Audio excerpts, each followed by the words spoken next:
दोस्तों नमस्कार, स्वागत है आप सभी का हमारे इस यूट्यूब चैनल पर। रंग पंचमी की प्राचीन कथा सुनने मात्र से पूरी होगी हर मनोकामना। यह दर्शकों, एक बार महादेव और माता पार्वती कैलाश पर्वत पर बैठे हुए थे। तभी माता पार्वती ने दोस्तों भगवान भोलेनाथ से कहा, हे स्वामी, आज नाग पंचमी का पावन दिन है। कृपया करके आप मुझे बताइए, नागों को पूजनीय क्यों माना गया है? किस कारण से नाग पंचमी मनाई जाती है? इस दिन नागों को प्रसन्न करने के लिए मनुष्यों को कौन से उपाय करना चाहिए? दोस्तों, तब माता पार्वती कहने लगी, प्रभु कृपया करके आप मुझे बताइए, मुझे इस पर्व से जुड़ी कोई प्राचीन कथा बताइए जिससे मेरा हृदय प्रसन्न हो जाए। भगवान शिव ने माता पार्वती को समझाते हुए कहा था, हे सुरेश्वरी, नागों का अस्तित्व बहुत प्राचीन काल से आ रहा है। वे देवताओं के वंशज हैं और उनके पास अद्वितीय शक्तियां हैं। नाग लोक में तक्षक और कालिया जैसे कई नागराज निवास किया करते हैं। नागों का वेश केवल एक विध्वंस शक्ति नहीं है, बल्कि उनके पास सृजन और श्रृंगार दोनों की शक्तियां होती हैं। वे अपनी ऊर्जा और ज्ञान से संसार की रक्षा किया करते हैं। शिव जी ने आगे बताया था दोस्तों कि हे देवी, नाग पंचमी का पर्व नागों की पूजा और उनके महत्व को दर्शाने के लिए मनाया गया है।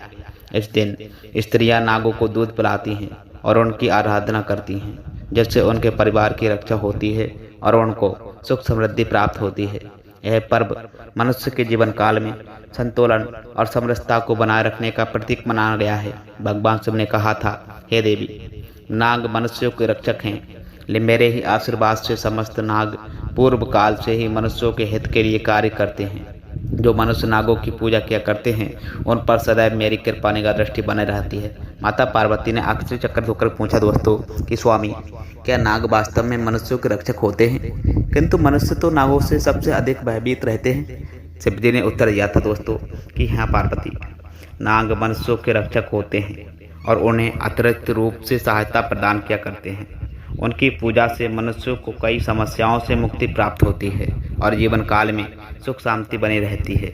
हे देवी, अब मैं तुम्हें एक ऐसी ही प्राचीन कथा बताने वाला हूँ जो नागों के प्रति भक्ति और स्नेह की महत्वपूर्णता को दर्शाता है। जो भी मनुष्य नाग और पंचमी के दिन इस कथा को सुन लेता है, उसके समस्त पाप नष्ट बन जाते हैं। उसे नागों से भय नहीं रहता है और नाग देवता उनकी सदैव भी रक्षा करते रहते हैं। इसलिए देवी, आप इस कथा को ध्यान से पूरा अवश्य सुनकर जाएं। देवी पार्वती कहने लगती हैं कि हे मालिक, हे प्रभु, मैं इस कथा को पूरा अवश्य सुनूंगी। कृपया करके आप मुझसे वह कथा बताइए। सब भगवान शिव देवी पार्वती को और वह महान कथा बताने लगते हैं। दोस्तों, महादेव कहते हैं कि हे देवी, पूर्व काल की बात है। मध्य देश में एक अत्यंत शोभायमान नगरी थी। उस नगरी में सुरक्षा नाम की एक गरीब स्त्री रहा करती थी। उसकी माँ का नाम था गौतमी। गौतमी एक विधवा नारी थी और उसका एकमात्र सहारा उसकी पुत्री ही सुरक्षणा थी। जी हाँ दोस्तों, गौतमी ने अपनी बेटी की परवरिश बहुत ही स्नेह और मेहनत से किया की थी। वह रोज सुबह घर के सामने बर्तन में दूध रखकर नाग देवताओं को पिलाया करती थी। नागों के प्रति उसकी भक्ति इतनी ज्यादा थी कि साक्षात नागराज भी उस स्त्री की भक्ति से अत्यंत ज्यादा प्रसन्न थे। एक दिन प्रसन्न होकर के उन नागों ने उस गौतमी से कहा था कि हे माता, आप हमें रोज दूध पिलाती हो, कि हमारी भक्ति करती रहती हो, इसीलिए हम सभी आप पर प्रसन्न हो गए हैं। कृपया करें, आपकी जो भी मनोकामना है और इच्छा है हमसे मांग लो, हम अवश्य आपकी मनोकामना पूरी करेंगे। तब वह गौतमी कहने लगती हैं कि हे नागराज देव, मुझसे मेरी कोई भय चिंता नहीं है, लेकिन मुझे यह मेरी पुत्री की चिंता है। गौतमी ने नागराज से कहा था, हे नागराज देव, मैं आपसे एक विनती कर रही हूँ। मेरी मृत्यु के बाद मेरी बेटी सुरक्षा की रक्षा करें और उसे अपनी बहन मानकर उसकी सहायता करें। फिर नागराज ने वचन दिया था दोस्तों, हे माता, हम तुम्हारे इस स्नेह और भक्ति को कभी नहीं भूल पाएंगे। तुम्हारी मृत्यु के बाद भी हम तुम्हारी पुत्री की रक्षा अवश्य करेंगे और उसे अपनी बहन मानेंगे। फिर कुछ टाइम बाद गौतमी की पुत्री सुदक्षिणा की शादी एक प्रतिष्ठित और सम्राट घराने में हो गई, जिससे वह बहुत ज़्यादा प्रसन्न हो गई। जी हाँ दोस्तों, सुदक्षिणा का विवाह होने के बाद कुछ टाइम बाद गौतमी का देहांत हो गया था और सुदक्षिणा अकेली रह गई। उसने अपनी माँ की यादों के सहारे जीवन बिताना टाइम शुरू किया और सुदक्षिणा अपने ससुराल की 4 बहुओं में सबसे छोटी बहू थी। घर की छोटी बहू का नाम अदिति था, मझली बहू का नाम विभा था और तीसरी बहू का नाम था दोस्तों सुरभि। फिर कुछ टाइम बाद नाग पंचमी का त्योहार आने वाला था। तीनों बड़ी बहुएं अपने अपने मायके चले जाने की तैयारी कर रही थी। उन्होंने अपने घरों से उपहार और मिठाइयाँ मंगवाई और खुशी जाने की योजना बनाई। लेकिन सुदर्शना के कोई मायका नहीं था, क्योंकि उसकी बूढ़ी माँ, जो उसका एकमात्र सहारा थी, शादी के बाद ही स्वर्गवासी बन गई थी। सुदर्शना उदास मन से दोस्तों अपने कमरे में बैठी थी। उसे समझ नहीं आ रहा था कि भाई करे तो क्या करे और किससे मिले। जी हाँ दोस्तों, उसका दिल टूट चुका था और वह अपने भाग्य को कोस रही थी। जब तीनों बहुओं ने देखा कि सुदर्शना को ले जाने के लिए कोई नहीं आ रहा है, तब बड़ी बहू आकर के दोस्तों सुदर्शना से खिल्ली उड़ाते हुए कहने लगी, छोटी बहू क्या हुआ, तुम्हारे मायके से कोई नहीं आ रहा है क्या? हमारे सभी के भाई हमें लेने आ रहे हैं, लेकिन तुम्हारा तो कोई नहीं है। अब तुम क्या करोगी? ये ससुराल में बैठकर सासू माँ की डांट सुननी पड़ेगी और घर का सारा काम करना पड़ेगा। बड़ी बहू की बात सुनकर सुदर्शना को बड़ा दुख होने लगा। वह भगवान शिव के सामने बैठकर प्रार्थना करने लगी, हे प्रभु, आपने मुझे कोई भी भाई क्यों नहीं दिया और आपने तो मुझसे मेरी माँ को भी छीन लिया। अब मैं करूँ तो क्या करूँ, कहाँ जाऊँ? पर उसी रात जब सुदर्शना गहरी चिंता में डूबी हुई थी, तब नागराज ने मनुष्य का रूप धारण किया और सुदर्शना के घर पहुंचे। उन्होंने दरवाजे पर दस्तक दिया। सुदर्शना ने दरवाजा खोला और देखा कि एक सुंदर बेवक खड़ा है, जो देवताओं के समान प्रतीत हो रहा था। उसने सुंदर आभूषण और मुकुट पहन रखा था। उस अत्यंत दिव्य पुरुष को देखकर सुदर्शना ने आश्चर्यचकित होकर के पूछा, हे देव, आप कौन हो और इस समय किस टाइम आए? तब नागराज ने कहा था, हे बहन, मैं तुम्हारा भाई हूँ, इसीलिए आज मैं तुम्हारे ले जाने के लिए आया हूँ। सुदर्शना ने कहा था दोस्तों कि हे देव, आप तो दिखने में कोई देवता प्रतीत होते हो, लेकिन किंतु आप मेरे भाई कैसे बन सकते हो? लेकिन मेरा कोई भी नहीं है, मैं अकेली ही मेरी माँ की पुत्री हूँ, तो फिर आप मेरे भाई कैसे हो सकते हो? तब नागराज ने कहा था दोस्तों कि हे बहन, मैं सच कह रहा हूँ, मैं तुम्हारा भाई ही हूँ। तुम्हारी माँ हमें नागों को रोज दूध पिलाया करती थी और आप फिर उनकी माता को वचन दिया था आपकी कि उनकी मृत्यु के बाद हम तुम्हें बहन मानकर तुम्हारी रक्षा करेंगे। सुदर्शना ने हैरानी से पूछा था कि आप सच कह रहे हो? मेरी माँ ने नागों को दूध पिलाया था? फिर नागराज ने मुस्कुराते कहा था दोस्तों, हाँ बहन, इसलिए हम तुम्हें लेने आए हैं। चलो हमारे साथ, तुम्हें नागलोक लेकर चलते हैं, वहाँ बहुत तुम्हें प्यार और सम्मान मिलेगा। नागराज ने अपनी शक्ति से सुदर्शना को वह सारी बात दिला दी जो बचपन में उसने देखी थी। जी हाँ दोस्तों, फिर सुदर्शना को सब कुछ याद आने लगा कि उसकी माँ रोज नागों को दूध पिलाती थी और सुदर्शना कहने लगती है कि हे भाई, आप सच कह रहे हो, मेरी माँ आप सभी को बड़े प्रेम से दूध पिलाया करती थी, सच में आप मेरे भाई ही हो। नागराज ने कहा था, हे बहन, आप संकोच ना कर, अब हमारे साथ जल्दी चलो नागलोक। तब सुदर्शना ने हामी भरी और वह नागराज के साथ नागलोक के लिए चल पड़ी।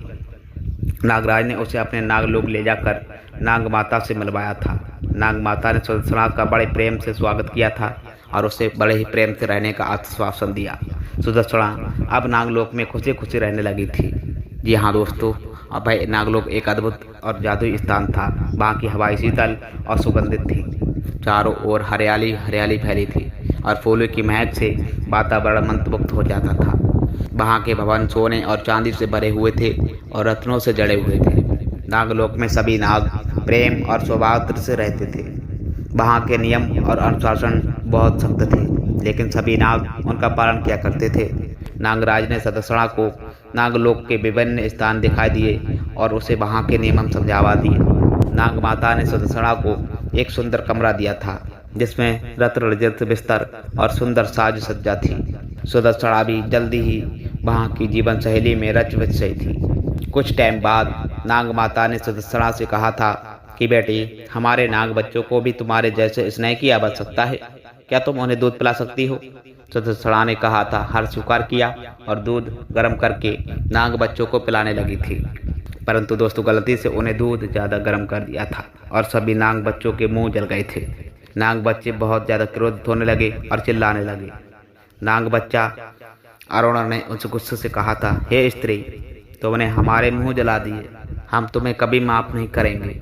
दूसरा नाग बच्चा बढ़ बोला, तुम्हारी वजह से हमें दर्द हो रहा है, तुम कितने निर्दयी हो। सुदर्शना ने रोते हुए कहा था, हे नागो देवो, मुझसे गलती हो गई, मैं सचमुच माफ़ी मांग रही हूँ, मुझे यह नहीं मालूम था कि दूध इतना गर्म है। तब नाग माता उस स्थान पर आ जाती हैं और नाग माता ने सुदर्शना को शांत किया और कहा था, बच्चों इसे माफ़ कर दो, ये हमारी बहन है और इसने जानबूझकर ऐसा नहीं किया है। यह हमारी मेहमान है और हम इसे सज़ा नहीं दे सकते। हालांकि नाग बच्चे बदला लेना चाहते थे और उनके दिल में क्रोध भर गया था। समय बीता गया और सुदर्शना अपने घर लौट आई, लेकिन उसकी यादें नागलोक की सुंदरता और नाग परिवार के साथ बिताए गए वे समय की थी। अगले साल दोस्तों नाग पंचमी का इंतजार करते हुए उसने नागों को फिर से मिलने की आशा की थी। फिर देखते ही देखते अगले नाग पंचमी आ गई दोस्तों। इधर नाग पंचमी बच्चे भी बड़े हो गए थे और फिर नाग माता ने सुदर्शना को लाने के लिए कहा था। फिर वे सभी नागदेव सुदर्शना को लाने के लिए निकल पड़े। नागदेव पंचमी के दिन नाग बच्चे सुदर्शना के घर पहुंच गए कि रास्ते में एक दूसरे से बात कर रहे थे कि अरुण ने कहा था कि आज हम उस औरत को 10 ले लेंगे और उसका अंत कर देंगे। जी हाँ दोस्तों, उसे सजा तक न मिलेगी। बड़ों ने कहा था, हाँ उसने हमारे साथ अन्याय किया था, अब उसे उसकी गलती का एहसास कराना ही पड़ेगा। जब वे नाग सुदर्शना के घर पहुंचने लगे तो सुदर्शना ने उनका स्वागत किया था। उनने ठंडे दूध पिलाया था, मीठी रोटी खिलाई और बहुत ज़्यादा प्रेम से उनका आदर सत्कार किया था। उसने उनके स्वागत के लिए सुंदर रंगोली बनाई थी और स्वागत की पूरी तैयारी भी की थी। उसने उन्हें फूलों के हार पहनाने और प्रेम पूर्वक उन्हें नमस्कार किया था। उनके हाथों में सच्चा प्रेम और समर्पण झलक रहा था। नाग बच्चे सुदर्शना का प्रेम देखकर प्रसन्न होने लगे। उन्हें समझ में आ गया कि सुदर्शना ने गलती से ही वह गर्म दूध पिलाया था। उसके मन में कोई भी बुराई नहीं थी। अरोड़ा ने कहा था कि हम तुमको माफ़ करते हैं कि हमारी बहन, हमें समझ में आ गया है कि तुम निर्दोष हो और तुम्हारा दिल साफ है। अरोड़ा ने कहा था दोस्तों कि तुम्हारा प्रेम और सत्कार देखकर हमारे दिल पिघल गए। हमने तुम्हें गलत समझा था, पर सुदर्शना ने भी उन्हें माफ़ कर दिया था। उनके बाद वे नागदेव सुदर्शना को लेकर नागलोक पहुंच गए और उन्हें बड़े प्रेम से रखा था। उन्होंने उसे स्वर्ण, माणिक, मोती जैसी उपहार दिए और उसे अपने घर वापस भेज दिया था। सुदर्शना ने खुशी खुशी उन उपहारों को स्वीकार किया और नाग परिवार के प्रति उनकी श्रद्धा और ज़्यादा बढ़ गई। अंत में दोस्तों नागराज ने सुदर्शना को वरदान दिया था, हे बहन, अब जो भी स्त्री नाग पंचमी के दिन नागों को ठंडा दूध पिलाएगी, नाग कभी उसके परिवार वालों को नहीं डसेंगे। यह तुम्हारी सच्ची भक्ति और सेवा का फल है। सुदर्शना ने नम आंखों से नागराज का आभार व्यक्त किया और खुशी खुशी अपने घर लौट आई। इस प्रकार से दोस्तों सुदर्शना ने नागों के साथ प्रेम पूर्वक जीवन बिताया था और हर साल वह नाग पंचमी का त्यौहार धूमधाम से मनाया था। ये कथा दोस्तों हमें सीख देती है कि प्रेम, सेवा और सच्ची भक्ति से सभी समस्याओं का समाधान हो सकता है। जी हाँ दोस्तों, और सच्चे मन से किया गया वह कार्य हमेशा फलदायक होता है। भगवान से बताते हैं दोस्तों कि हे देवी, इस प्रकार से अपनी सच्ची भक्ति से सुदर्शना ने नागों को भी प्रसन्न किया था। उसी दिन से नाग पंचमी का पर्व मनाया जाता है। तो दर्शकों, उम्मीद है आपको यह कथा पसंद आई होगी। वीडियो को लाइक करना और साथ ही कमेंट बॉक्स में जय नाग देवता हर हर महादेव जरूर लिख कर जाएं। साथ ही साथ दोस्तों चैनल को भी सब्सक्राइब करके बेल आइकन को भी ऑन अवश्य कर दें और वीडियो को परिवार के साथ शेयर अवश्य करें। आप सभी का बहुत बहुत धन्यवाद। मिलते हैं साथी फिर ऐसी ज्ञानवर्धक वीडियो से। तब तक के लिए आपका दिन शुभ हो, मंगलमय हो। जय श्री राधे राधे कृष्ण।